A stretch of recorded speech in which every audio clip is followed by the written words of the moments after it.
My name is Macy Shaffer. I am 28 years old.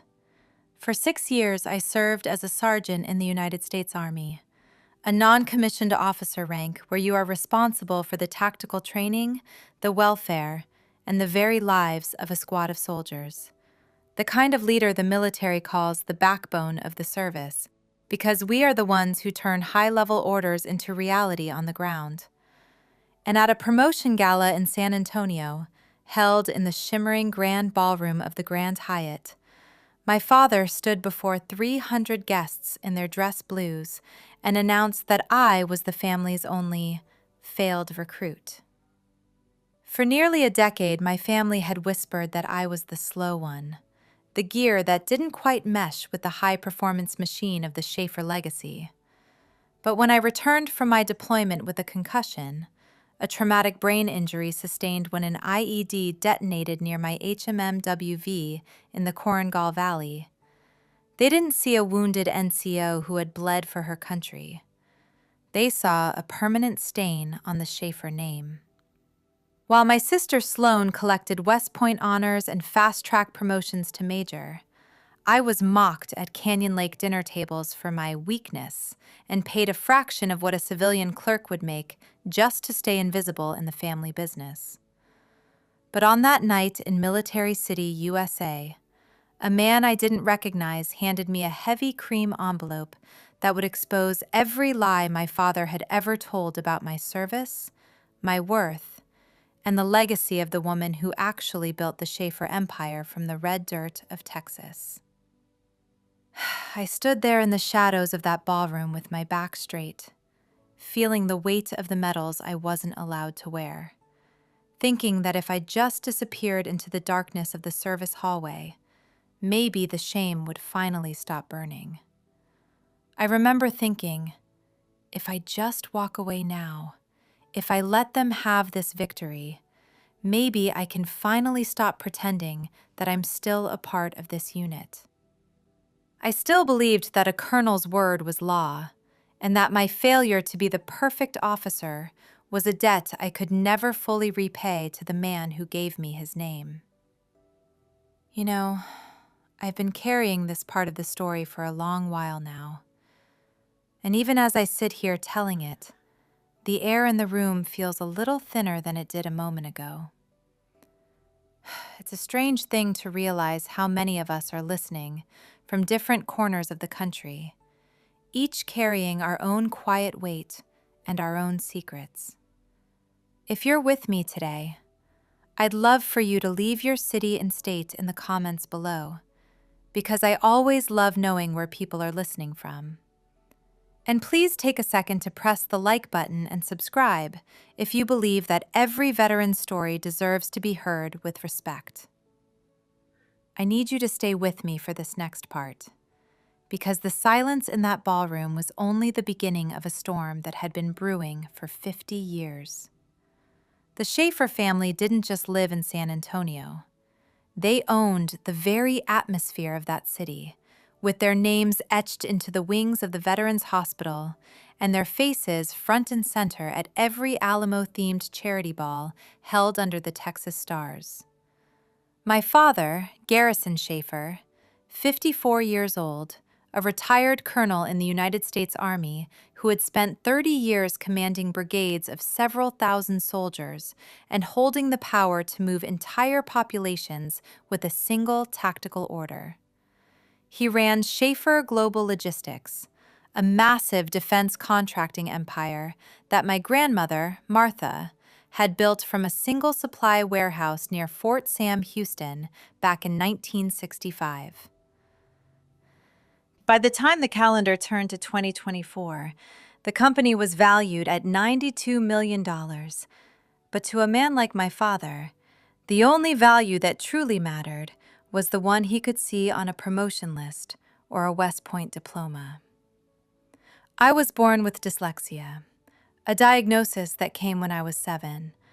But after the concussion I sustained during my tour in Afghanistan, the letters on the page didn't just swim. They waged a full-scale war against my eyes, turning simple logistics reports into puzzles that took me 3 times longer to solve than anyone else in the office. My parents' response wasn't a medical evaluation or the support a combat veteran deserved for her sacrifice. It was a quiet, suffocating shame that felt like being left behind on a 20-mile rucksack march while the rest of the unit disappeared over the horizon without looking back. When I was 12, they hired specialized tutors for my sister, Sloane Shaffer, who is now 30 years old and serving as a major in the United States Army, a field-grade officer responsible for the complex operations and planning of an entire battalion. They spent $400 an hour on her SAT prep and private coaching. But when I asked for help with my reading, my mother, Lydia Shaffer, just, as she adjusted her pearls and told me in that soft, disappointed tone she'd perfected over decades as a high-ranking officer's wife, that we had already spent so much on specialists, and at some point, we had to accept that some children just weren't built for the officer corps. I was 12 years old, and I believed her, accepting the idea that I was a broken gear in a family of high-performance machines. So I learned to adapt on my own by turning to audiobooks and a system of visual diagrams that helped me process information through structures and patterns that traditional reading couldn't provide.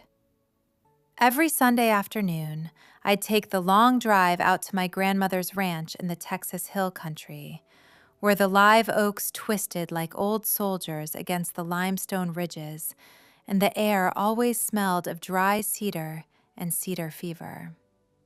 She'd sit with me for hours under the shade of a massive porch, explaining the world through stories and tactics instead of dry textbooks, treating me like I was the only person in the world who mattered. My grandmother, Martha Shaffer, who was 82 years old when she passed after 35 years of service in the United States Army. She held the rank of Brigadier General, which meant she was a one-star general, a visionary leader who had shattered every ceiling in the Pentagon to command thousands of troops across the globe. She told me once, her weathered hand covering mine while the Texas sun dipped below the ridge, that I read slower than the others, but I saw the terrain they missed. And she promised me that wasn't a disability, but a different kind of vision I would eventually need. The breaking point started in December 2018, during our annual holiday dinner at my parents' sprawling estate overlooking Canyon Lake, where the air was thick with the smell of smoked brisket and the quiet tension of military perfection that always seemed to follow my father home. 20 relatives were gathered around the mahogany table, the silver polished to a mirror finish, and the atmosphere brittle with the expectation of success. My father stood at the head of the formation, his wine glass raised and his voice carrying that boardroom authority he wore like a second skin, as he announced that Sloane had been accepted into the Command and General Staff College on a fast-track selection. He beamed with a pride he never looked at me with, claiming she would be the first Shaffer in 3 generations to reach the rank of colonel before the age of 40 and take the family's legacy to heights we had never seen. The room erupted in cheers, and my uncle clapped my sister on her uniformed shoulder while my aunt dabbed at her eyes with a silk napkin. But then my father's gaze drifted down the table to where I sat, trying to make myself invisible in the expensive upholstery. The warmth in the room seemed to evaporate like mist in the San Antonio heat as he paused and told the guests that I was also there, serving my country in my own quiet way, which prompted a few relatives to chuckle with that soft, uncomfortable sound people make when they're witnessing a slow-motion wreck. I stared at my plate, the Texas barbecue blurring through the tears I refused to let fall in front of a colonel, and under the table, a hand found mine. thin fingers and papery skin, but a grip like iron. My grandmother, seated across from me, squeezed gently, and when I looked up, her sharp, knowing eyes held something fierce that looked almost like fury directed at her own son. I remember thinking, she knows exactly what he's doing. And for the first time, I felt like I wasn't alone in that house. She didn't say anything in that moment, but 3 months later, she called me to her ranch and said she needed to show me something important before her time ran out. I didn't know it at the time, but that dinner, that moment of casual cruelty in front of 20 witnesses, had set something in motion that would take 5 years to detonate in the heart of Military City, USA. After I finished my enlistment and returned home to Texas in 2022, the transition back to civilian life felt like trying to walk through deep water while everyone else on the sidewalk was running at full speed. I applied for a position at Shaffer Global Logistics because, despite the way my father looked at me, I still wanted to prove that I could contribute to the mission my grandmother had started in that small warehouse near Fort Sam Houston decades ago. The colonel agreed to hire me as a junior logistics clerk with a salary of $42,000 a year, which, in San Antonio, barely covers a small studio apartment and a truck payment. While that same month, my sister joined the executive floor as the lead operational strategist. Her salary was $280,000 plus performance bonuses, and while she was being groomed for the commander's chair, my job consisted of filing old manifests and fetching Starbucks for executives who never bothered to look up from their phones to learn my name. I wasn't invited to a single briefing or tactical update, but I watched and I listened from my small cubicle near the service elevator, and I discovered that the visual systems I'd developed to compensate for my TBI allowed me to spot patterns in the supply chain that the high-paid analysts missed entirely. The general had taught me this during those long Sunday afternoons at her ranch, spreading out old logistics contracts across the kitchen table and showing me how to read them not as a wall of words, but as systems of movement and flow. The woman who raised me told me in 2019, just before her health began to fail, that my father read a contract like a lawyer looking for an exit.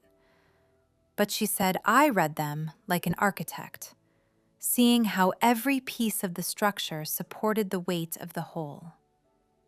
I remember the way the air felt out there in the Texas hill country, the smell of dry cedar and the sound of the cicadas humming in a heat that felt like a physical weight on your shoulders.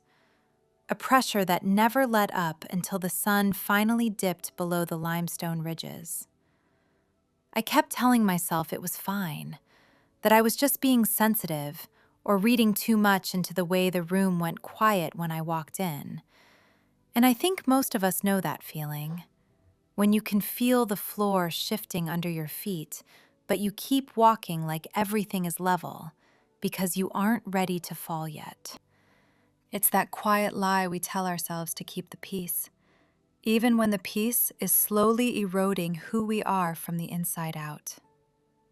That same afternoon under the oaks, my grandmother handed me a small mahogany box with brass hinges and told me to keep it safe, that when the time came, I'd know exactly what to do.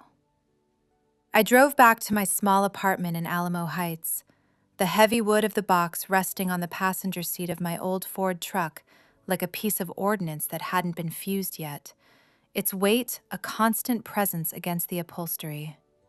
I tucked it into the back of my closet, right behind my duffel bags and the dusty plastic bins containing my ACUs. Those were the Army combat uniforms I'd worn in the Korengal.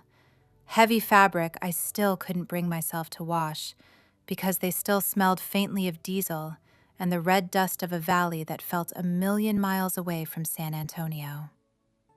For years, I tried to forget the weight of her words, pushing the box deeper into the shadows of my civilian life, while I tried to navigate a world that felt increasingly out of focus and unforgiving. Every Sunday afternoon before her health truly failed, I would make that long drive out to the ranch, passing through the rolling limestone hills that looked like silent sentinels standing guard over the horizon.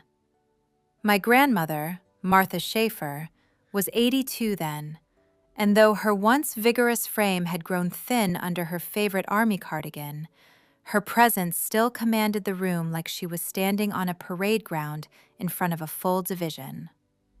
She had a ritual every Sunday that she called maintaining the line.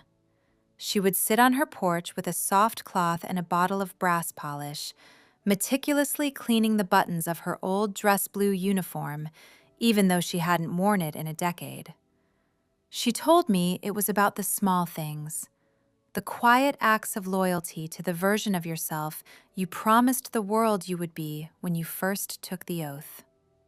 The general had spent 35 years in the United States Army, breaking through every glass ceiling the Pentagon had ever built, and she had seen the way my father looked at me after I came home with my injury. A look that said I was a deficit to be managed, rather than a daughter to be held.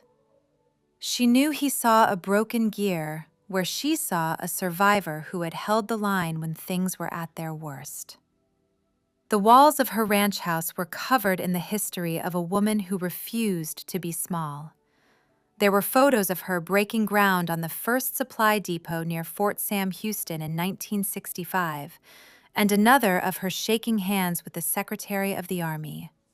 But I realized much later that there wasn't a single photo of Garrison Shaffer at the helm of the company she had built from nothing. She told me once, her voice carrying the steel of 3 decades of command, that she built Shaffer Global Logistics from a single warehouse and a dream that logistics could save lives if it was done with integrity. She said my father inherited it, and because of that, he treated the company like a trophy and the people like numbers on a personnel manifest, forgetting that every number carried a name and a family.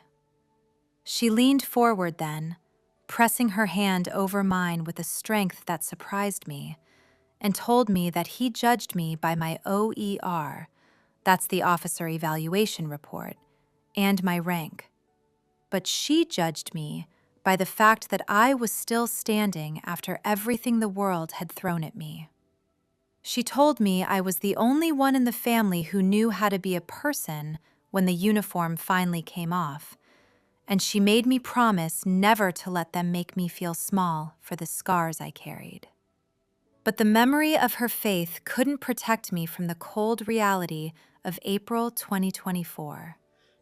The air in the office that morning was quiet, the kind of stillness that usually meant the officers were tucked away in a briefing and the rest of us could finally breathe without someone looking over our shoulders. I had my coffee, a lukewarm Dunkin' cup that had been sitting on my desk since 700, and for a few minutes I actually felt like I belonged in the steady rhythm of the building, just another veteran trying to make it in San Antonio. It was a normal Tuesday, and I remember thinking that maybe, just maybe, I had finally found a way to be useful without needing to carry a weapon or lead a squad through a valley. I was sitting in my cubicle at Shaffer Global Logistics, surrounded by the constant low-frequency hum of servers and the smell of stale office carpet, when the notification pinged on my screen with a sound that felt like a physical strike. The subject line was clinical, the kind of sterile language used in a memo to describe a change in base regulations. Position restructuring, confidential. I opened it, and as I tried to focus, my TBI flared up, making the white light of the screen feel like it was vibrating against my retinas. Dear Ms. Shaffer, as part of our ongoing organizational optimization, your current position will be eliminated, effective July 1st, 2024. I read it 4 times, forcing my brain to anchor the words, but the meaning remained the same no matter how many times the letters swam across the page. They were firing me. In the Army, we have a term for it: being surveyed out. It's what happens when a piece of equipment, a truck or a radio, is too damaged to be repaired and is simply struck from the property book to make room for something new that actually works. I remember thinking, I am 28 years old, a sergeant who spent months in a hospital bed at Brooke Army Medical Center learning how to speak in full sentences again. And to the man who signed my birth certificate, I'm just a line item that doesn't balance the sheet anymore. I stood there, my hands trembling as I held the edge of the desk, thinking, I gave them my health. I gave them my focus. And now they're treating me like a piece of gear that's reached its expiration date. I think anyone who has ever given years of their life to a mission, only to be told they're no longer needed, knows that specific kind of hollow silence that follows the news. It's that feeling of realizing that to the people in the front office, you aren't a person with a history or a soul. You're just a deficit that needs to be erased so the numbers look better for the board. And I think most of us understand that there is a deep, jagged difference between being laid off and being discarded by your own blood for the sake of an image. That evening, I stayed late, performing my own version of my grandmother's ritual by organizing logistics files that I knew no one would ever open again. It was a habit I'd picked up in the motor pool at Fort Campbell, the maintenance yard where keeping your tools in perfect order was the only thing that kept the chaos of the world at bay. Through the thin drywall separating my desk from my father's corner office, I heard voices that made me freeze. Garrison and Lydia. The colonel's voice carried that sharp, commanding edge that always made everyone in the building stand a little straighter, even when he wasn't wearing his dress blues. He was telling my mother that they couldn't have me sitting in a cubicle when my sister took the CEO chair because it looked bad to the San Antonio Chamber of Commerce to have a Shaffer daughter working as a low-level clerk. The woman I called Mom whispered something about me being a veteran, about my disability rating, and how the family should be supporting me. But my father snapped back that they had already done everything they could for someone in my condition. He told her that some soldiers just don't have the tactical mindset to lead, and that Macy had reached her ceiling long ago. He said it was better to give me a clean break, a generous severance, and let me find something more suited to my limited capacity. I pressed my palm against the cold wall, my chest tightening until I felt like I was back in the smoke and dust of the Korengal. My salary was only $42,000 a year, and my studio in Alamo Heights was already taking more than I could afford. Without this job, I was 2 months away from losing everything I had built for myself. But it wasn't the money that made my skin crawl. It was the realization that Garrison Shaffer had already finished my story for me, without even asking for my input.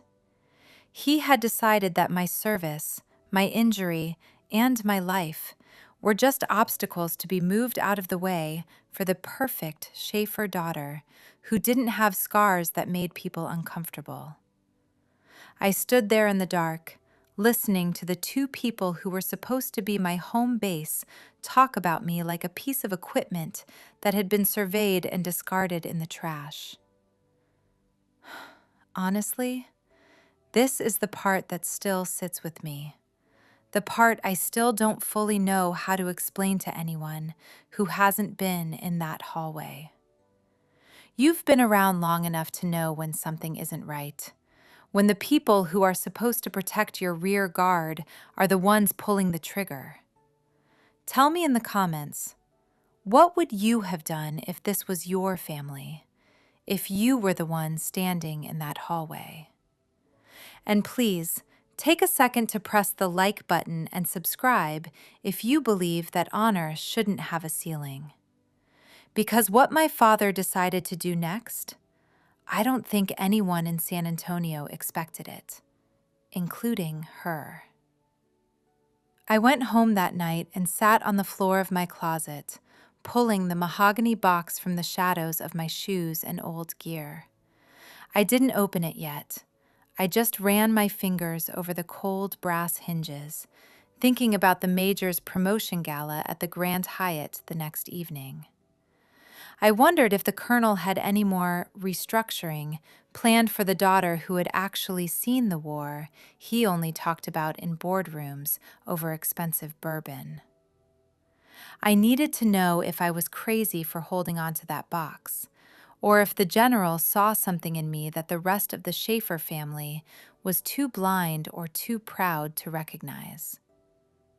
May 15th, 2024 arrived with a relentless Texas sun that seemed to bake the very history into the pavement of downtown San Antonio, turning the city into a shimmering kiln of limestone and heat.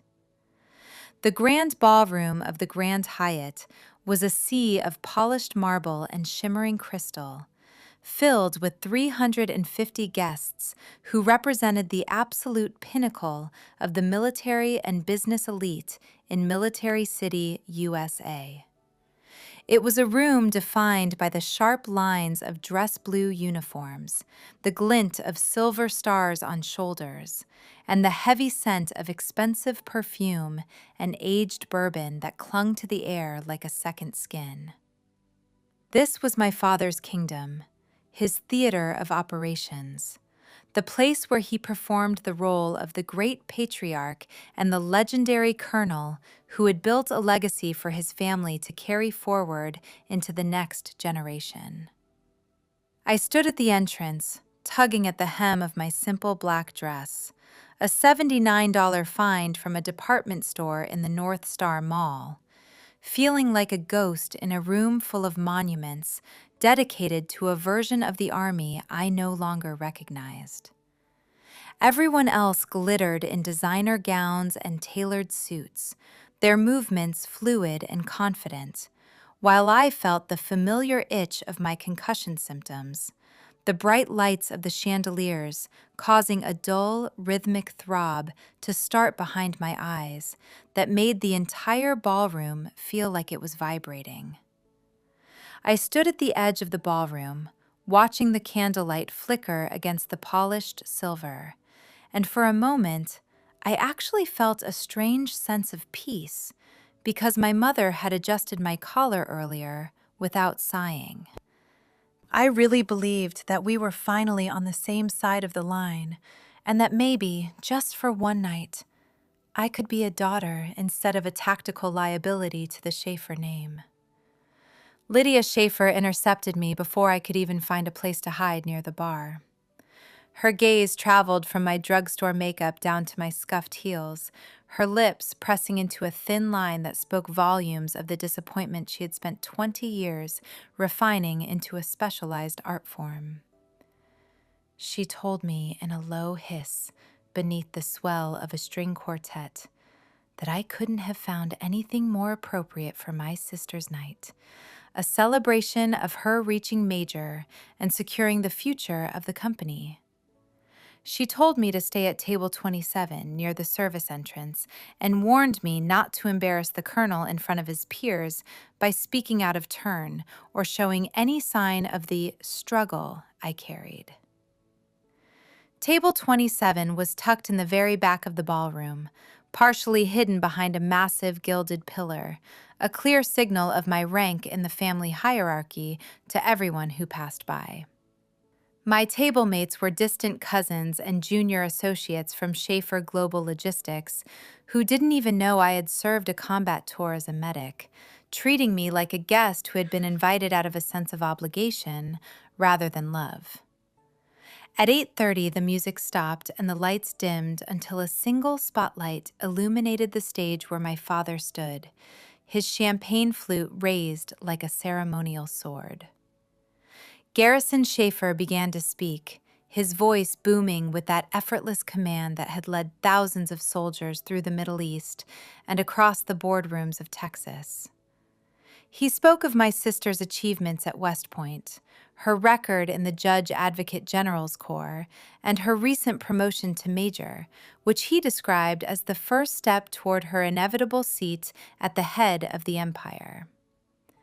But then, the man who raised me took a deep breath and announced to the entire room that Sloan Shaffer would inherit his entire estate and, upon his retirement, would take over as CEO of Shaffer Global Logistics. He called her the only one with the discipline, the rank, and the vision to lead the name into the next generation, effectively telling 300 officers that I was a non-entity who had no place in the future of the family. The room erupted into a standing ovation, camera flashes flickering like lightning across the gilded walls as my sister joined him on stage, radiant in a deep emerald gown that cost more than my annual rent. I sat frozen at table 27, the air in my lungs turning to lead as I realized I had been formally erased from my own history in front of every person who mattered in our world. I looked at Garrison Shaffer, and I realized he wasn't just my parent anymore. He was an officer who had decided I was a liability to the unit, a piece of equipment to be surveyed and discarded without a second thought. I remember thinking, he didn't just give her the company. He gave her my name, my history, and the right to exist in this city. Honestly, this is the part where the air leaves the room. The part that still sits with me like a weight I can't quite set down. Has someone ever taken something from you that wasn't theirs to take? A piece of your identity, your future, or the respect you earned through your own blood and sweat? You don't have to share the whole story right now, but just leave a heart below if you've been there and felt that coldness in a room full of people. And please take a second to press the like button and subscribe if you believe that no one should be erased from their own family legacy. I need to tell you what happened in that service hallway, because that is where the counteroffensive truly began for the Shaffer daughter they left behind. The applause died down, and as my sister and father hugged on stage, a silver-haired man I'd noticed earlier began walking toward my table in the back. He moved slowly and deliberately, his posture carrying the unmistakable weight of someone who had spent his life in courtrooms and command centers across the country. He stopped directly in front of me, his deep-set eyes finding mine with a look of profound recognition that I hadn't felt from anyone in that room all night. It was my grandmother's lawyer, Arthur Thorne, 62 years old, a retired colonel in the Army Judge Advocate General's Corps, the military's own legal system, which handles everything from multi-million-dollar contracts to criminal prosecutions inside the armed forces. He pulled a business card from his breast pocket and told me in a gravelly baritone that General Martha Shaffer had left something for me with very specific orders about when it was to be delivered. He produced a heavy cream envelope from his jacket, the seal made of red wax and bearing a formal notary stamp from the JAG office at Fort Sam Houston. He told me it was her will, the real one, the one my father didn't know existed and certainly didn't expect to see in the hands of a sergeant. The colonel gave me a small, tight nod and that the general had given him explicit instructions to deliver this document on the day my father publicly disinherited me.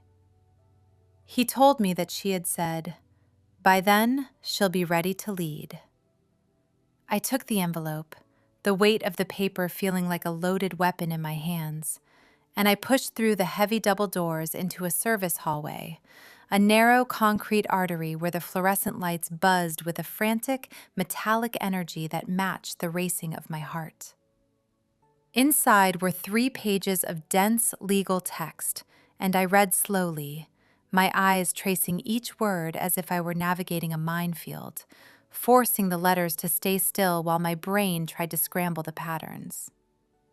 Martha Shaffer had bequeathed 51% of her shares in Shaffer Global Logistics to me, along with all voting rights, a package currently valued at approximately $47 million. She wrote that she knew Garrison's treatment of me, and that I wasn't slow, but abandoned by the very commander who should have protected my rear guard while I was off fighting a war. A sob caught in my throat, a raw, jagged sound that echoed in the empty hallway, because for the first time in my life, someone had seen the soldier I was beneath the scars of my concussion. But there was a tactical window. I had to formally request an emergency board meeting within 72 hours of receiving the document, or the will would be rendered null and void, and the Empire would pass to Garrison and Sloan. The deadline was set for 8:30 p.m. on May 18th. I leaned my head against the cold concrete wall, clenching the documents to my chest while the muffled sound of the party continued on the other side of the door. The general hadn't just given me an inheritance, she had given me a mission, a chance to stop being the failed recruit and start being the leader she knew I could be when the pressure was on. But to do it, I would have to walk into a boardroom full of men who outranked me and tell my father that his reign was over and that the slow daughter was now the one in command. I thought about the way he had looked at the crowd tonight, the way he had held Sloane's hand like a trophy, and I felt a cold, clear certainty wash over me that I had never felt before. I have to be honest with you. What comes next was the hardest choice I've ever had to make, and it was the moment that defined my entire life. If you were in my exact position, if you had the power to take everything back, but it meant destroying the only family you had left, what would you do? Leave a yes or no in the comments. I genuinely want to know if you would sign that petition or just walk out into the Texas night and leave it all behind. And please take a second to press the like button and subscribe, because you need to hear what I told the colonel waiting for me at the coat check. Here's what I decided to do, and it changed the Shaffer legacy in San Antonio forever. Arthur Thorne was waiting by the coat check when I finally emerged from the hallway, his face an unreadable mask of military discipline that gave nothing away to the passing guests. He asked me if I had read the 72-hour clause, and his voice held a weight that told me he knew exactly what was at stake for both of us. I told him I had, and I asked him why she would put a deadline on it that was so tight it felt like a combat operation. He allowed a small, knowing smile to touch his lips and told me it was because she knew that if she gave me unlimited time, I might convince myself that the safe move was to stay silent and let them win. He checked his Tag Heuer watch and told me the clock was ticking, and that if I wanted to proceed, we needed to draft the petition for the board tonight at his office. Through the ballroom doors, I could see my father laughing with a 3-star general, his hand on the man's shoulder as if they were old brothers-in-arms who had nothing to fear from the world. I told Arthur Thorne to call me at 800 tomorrow. We were requesting that board meeting, and we were doing it by the book. That night, back in my cramped apartment in Alamo Heights, I finally opened the mahogany box. My roommates were asleep, the only light coming from a flickering street lamp outside that cast orange stripes across my bed, where I sat cross-legged with the weight of the Shaffer legacy in my lap. The brass hinges creaked with a low, mournful sound as I lifted the lid, revealing a handwritten letter on my grandmother's personal stationery, a faded document with a 1965 date stamp, and a USB drive, sleek and modern, clearly added much later. I reached for the letter first, my fingers tracing the elegant, firm script of a woman who had never known how to retreat from a fight she believed in. The general wrote that if I was reading this, then Arthur Thorne had done his job, and my father had done exactly what she feared he would do when the pressure of the company finally outweighed his sense of family. She said she was sorry she couldn't protect me while she was alive, but she promised she could protect me now if I was brave enough to follow the map she'd left behind. The enclosed document was the original partnership agreement from the year she founded the company near Fort Sam Houston, a contract Garrison Shaffer had never seen because he believed the history of Shaffer Global Logistics began and ended with his own command. It established that the founder's shares carried permanent voting rights that could never be diluted without a unanimous board vote, a tactical failsafe Martha had built into the foundation of the business. But it was the USB that held the real payload, a file labeled Board Minutes, March 2018. I plugged it into my laptop, my breath hitching as I watched the time-stamped transcript appear on the screen. In the spring of 2018, while I was still recovering from my concussion at Brooke Army Medical Center, my father had proposed a resolution to strip his own mother of her voting rights.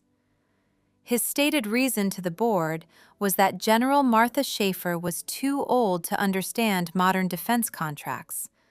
But the real motive, documented in his own cold words, was that she was an obstacle to the necessary modernization of the Shaffer image.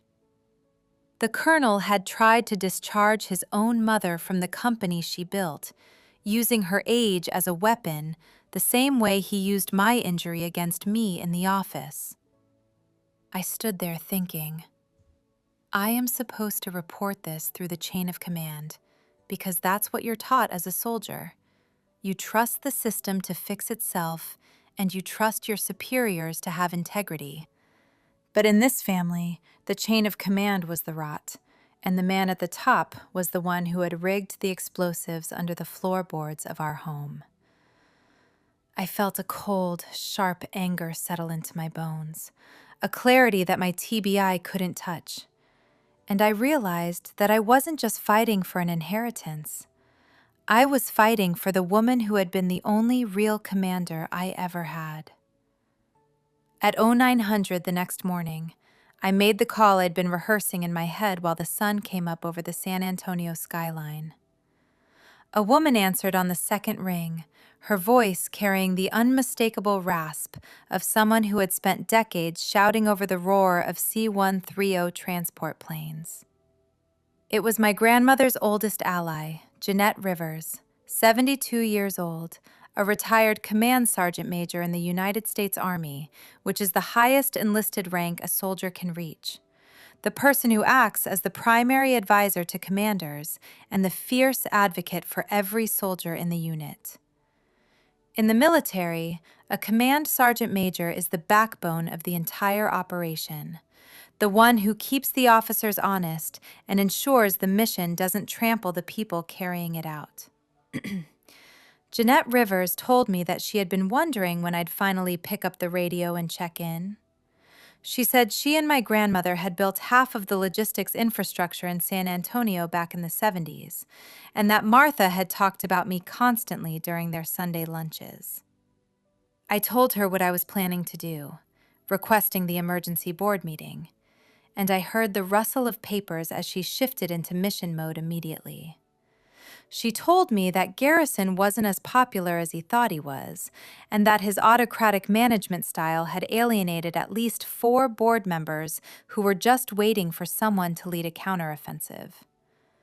The sergeant major told me to understand that my father and my sister would fight with everything they had, and they would say terrible things to protect their positions. I told her they'd been saying terrible things my whole life, and for the first time, I felt like I was finally allowed to respond with the truth. May 17th, the day before the deadline, my father found out. I was sitting in my cubicle, pretending to organize shipping manifests, when my sister, Major Sloane Shaffer, called my cell. Her voice was tight with a controlled fury that reminded me of a mission briefing gone wrong. She demanded to know what I had done, telling me that Garrison had just received a notice from the board secretary about an emergency meeting requested by Jeanette Rivers and 2 other directors. I told her that maybe the board had concerns about the company's leadership, but my sister just laughed and told me not to play games with her. She told me that if I was trying to embarrass the family after she just made major, I would regret it for the rest of my life.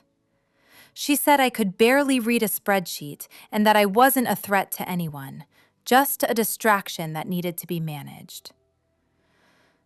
20 minutes later, the colonel himself stormed past my desk on his way to his corner office, his boots striking the floor with a rhythmic aggression. He didn't look at me, didn't acknowledge my existence, just slammed his heavy oak door hard enough to rattle the windows of the entire logistics floor. Through the wall, I heard him shouting into his phone about senile directors and how he would address their concerns and move on with the transition. He called me a troubled girl who couldn't handle the pressure of the family name. And for the first time in 28 years, being underestimated felt like the greatest tactical advantage I had ever been given in a fight. I sat in my kitchen the morning of the meeting, the light catching the steam rising from my Yeti mug as the birds chirped in the oak trees outside my Alamo Heights window. The world looked exactly the same as it had yesterday, with the neighbor's sprinkler clicking rhythmically and the smell of fresh-cut grass drifting through the screen door. It was a perfect, ordinary Texas morning, the kind where you could almost convince yourself that everything was going to be fine, and that the storm was just a figment of your imagination. I watched a squirrel jump from the fence to a low-hanging branch, oblivious to the fact that in 2 hours, I was going to walk into a corporate war zone and change my life forever. I stood there looking at my reflection in the window, wondering if I was really the leader the general believed I was, or if I was just a tired soldier looking for a fight I couldn't win against a man who had never lost. May 18th, 2024, at 09:45. The elevator doors of Shaffer Tower opened onto the 42nd floor, revealing a world of Italian marble and floor-to-ceiling glass that overlooked the sprawling military heart of San Antonio. I stepped out wearing a borrowed gray blazer from my roommate that was 2 sizes too big, carrying a leather portfolio I'd bought at a Goodwill on Military Drive for $12. The security guard at the boardroom entrance held up a hand, his eyes scanning my lack of credentials with the practiced suspicion of a veteran on gate duty. I told him I was Macy Shaffer, that I was a company employee with urgent business for the board, but he just shook his head and checked his tablet with a bored expression. My sister appeared behind me, looking immaculate in her Army service uniform, the formal blue uniform worn for official ceremonies, her silver oak leaves glinting under the recessed lighting like stars. She looked at me with a smile that didn't reach her eyes and told me to get back down to logistics to finish the quarterly manifests before I lost my severance pay, too. She mocked me, saying I didn't even know what ROI stood for. But before she could call security to have me escorted out, the heavy oak doors of the boardroom swung open.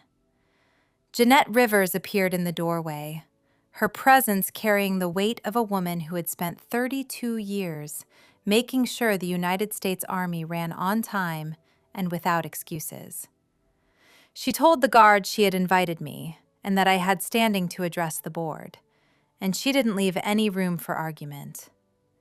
Garrison Shaffer appeared behind her, looking at me with a coldness that felt like a winter deployment to the mountains. He told them to let me in, claiming he would see how long it took before I embarrassed the family name in front of the people who actually mattered to the company's future.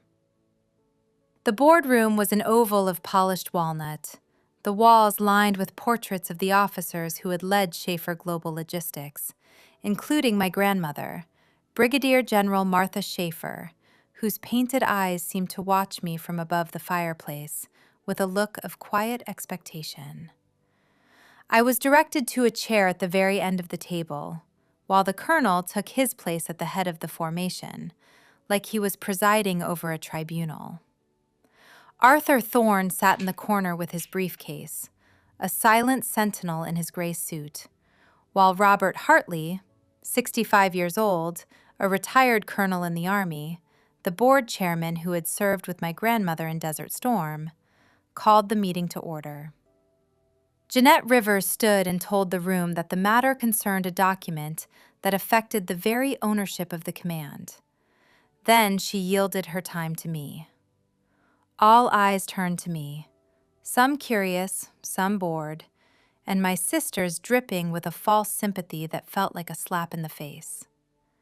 I stood and opened my $12 portfolio, my hands steady as I remembered the feel of a rifle and the weight of a medic bag.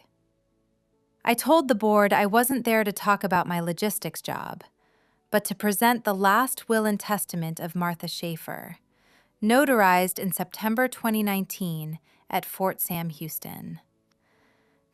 My father's face drained of color as he claimed he had the only copy in the family safe, and that I was delusional. I kept my voice level, the clinical tone of a soldier reporting a factual observation to her commander, and I explained that under Texas law, a subsequent valid will automatically revokes all prior documents. I slid the 3 pages across the walnut table toward Robert Hartley and waited. I watched as the chairman's eyebrows rose, his eyes tracking the words that bequeathed 51% of the company and all voting rights to me. Arthur Thorne stepped forward and confirmed the document's authenticity, citing his role as my grandmother's personal JAG officer and the witnesses who had signed it. My sister whispered that it was a forgery, her voice cracking for the first time. But the colonel in the gray suit didn't even blink. Then, I pulled out my phone and played the recording from 2018, my father's voice filling the boardroom as he discussed stripping his own mother of her power. The silence that followed was absolute, the kind of silence that happens right before a controlled demolition of a condemned building. Garrison Shaffer sat frozen, his face a mottled purple, staring at the portrait of the woman he had tried to betray while she was still alive. Robert Hartley set down the will, his expression shifting from neutral to something hard and unforgiving. The look of a man who had seen enough of small men trying to be big. He looked at me and asked me to read the relevant passage for the record.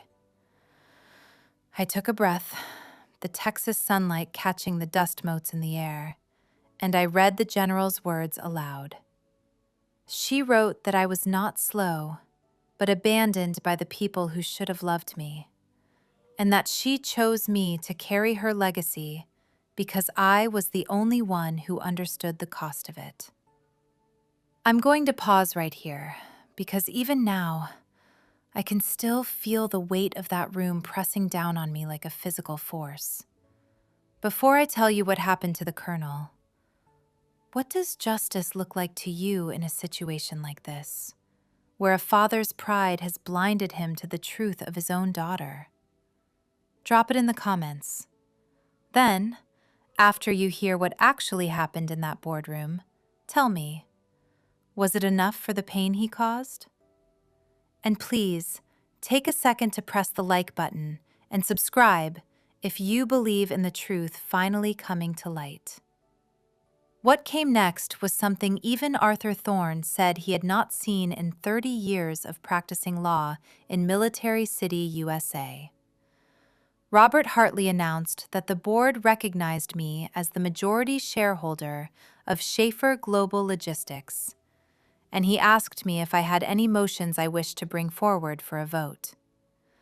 My heart was pounding like a drum in a marching band, but my voice held steady as I looked at my father and my sister across the table. I told them I wasn't there for revenge, and I wasn't proposing to fire the colonel. Yet. Instead, I called for a vote of confidence in his leadership, a formal board action to determine if he still had the trust of the directors to serve as CEO of the company my grandmother built.